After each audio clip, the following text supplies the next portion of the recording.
Hey, welcome back to CookingaRound's channel. I've been away for a while. I was on holidays for a couple of months, and you know, the weather was really hot. So guess what I made? You're not going to believe this. Another diet soup recipe.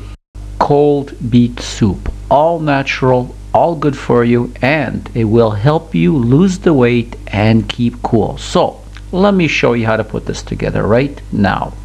Once again, look at all the goodies I have here.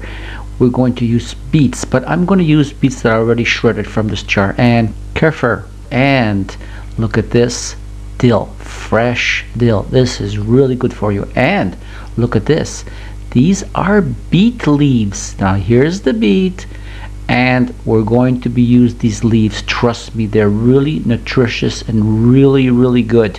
This is going to be an awesome soup. So let me show you exactly how to put this all together in less than 20 minutes. Now grab your blender, and I want you to add now 2 cups or a little bit more of buttermilk. Now try to use low-fat buttermilk and pour it in just like this. And now some of the stems from the fresh dill, I want you to take them and I want you to put them inside. Trust me, this is going to make it absolutely awesome. Now here comes the oomph, about 4 cloves of garlic, just like that. And I want you to take the seeds out of 1 cucumber and put that inside. 1 tablespoon or more of apple cider vinegar. Okay, now here comes the beets. Now I'm using the pre-cooked in the jar type. You can make it natural and shred it yourself if you want. And I want you to add 1 cup. You can add a little bit more if you want at this stage. Okay, we don't want this to really be bland, do we? So let's just add a little bit of salt. And here I'm using some kosher salt. Just a little bit, just a sprinkle. And to soup it up, fresh ground pepper. Here, add as much as you want. Just make your day. Now I want you to take your beet leaves and make sure they're washed. Take a little bit of the stems off the bottom. They will make it a little too bitter, so you don't want it. Now cut them up and just put them in the blender.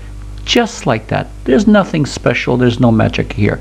And once that's done, I want you to cover it, and I want you to let this go on low, just like this. Okay, that's been going for about 1 minute. So let's take the top off. Let's get our kefir, or you can use some yogurt if you want, and I want you to add about 1.5 cups. Let's try to keep it low fat if we can. It depends if you can find it or not.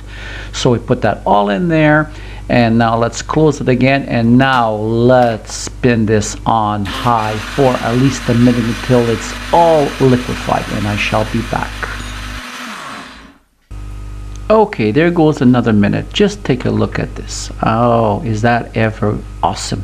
Now let's taste it and see exactly the way you want it or I want it. Now just take a little bit like this, taste it, and now for me, I want to add a little bit more salt, just a little bit more. It's okay, it won't hurt me. And I want a little bit more acid, so I'm going to add a little bit more apple cider vinegar. And that depends on you. Now at this point, you can add more herbs if you want. Just go ahead and make it your way. So let's put the top back on. Let's give it just a very quick spin just to blend this in once again. And here we go, and basically this is what we want.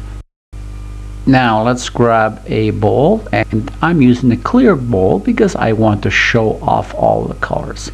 And now let's just pour everything inside just like this.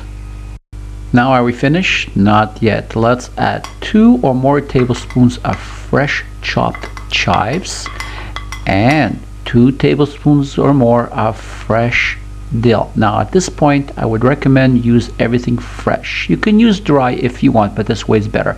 And half a bunch of diced radishes. Does that ever not look good? So now here comes a chopped cucumber that has been peeled, and we add that to our mixture. And now what we do, let's just get this incorporated and stirred just like this. Does that not look great? So as easy as this recipe is, this is basically it. So now it has to go into the refrigerator for about an hour to 2 hours before serving it. So let's cover it, and I shall be back with the taste test. See you soon. And here it is. Don't forget to leave a little bit of dill in the relishes just to put on top, just to decorate. Now take a look at that. This is absolutely refreshing and cooling on a hot summer's day. This is also perfect for a barbecue. You're outside, it's hot, and this soup, you just appear with this and just watch everybody gobble it down, and it's really good for you. So all I can say now is thank you very much for allowing me to show this recipe. I hope you and your family enjoy it, and please keep those comments coming. And now it's goodbye from Tony and Cooking Around, and I hope to see you again on my next cooking recipe.